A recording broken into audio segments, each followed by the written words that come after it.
Salut tout le monde, j'espère que vous allez bien, c'est Sweetie et aujourd'hui on va faire du caramel. Alors suivez bien les étapes et c'est parti. Pour le caramel, on aura besoin de 300 g de sucre et de 80 g d'eau.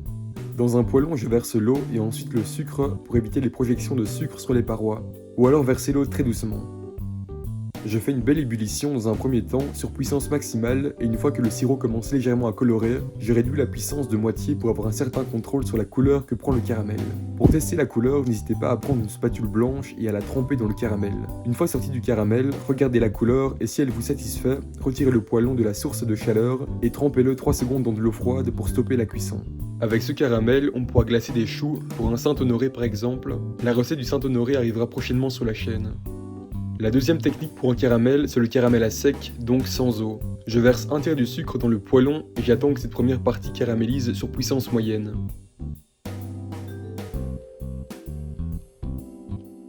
Une fois que la première partie du sucre a caramélisé, j'ajoute la seconde.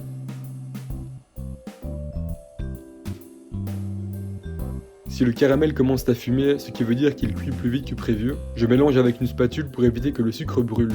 Ici j'ai mis la chaleur un peu trop forte, donc je diminue pour garder le contrôle de la coloration de mon caramel. Et je continue comme ça à ajouter le sucre petit à petit jusqu'à ce que les 300 g soient caramélisés. Ce qui prend un peu de temps, c'est le début, le temps que le poêlon soit chaud. Une fois que la première partie du sucre a caramélisé, vous en avez pour 3-4 minutes avant que votre caramel soit prêt.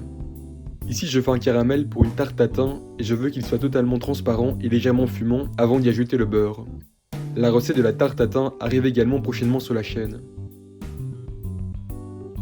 Et voilà, vous savez maintenant comment faire du caramel. J'espère que la recette vous a plu, si c'est le cas n'hésitez pas à vous abonner à la chaîne YouTube pour ne pas louper les prochaines vidéos. Et moi je vous dis à très vite, ciao.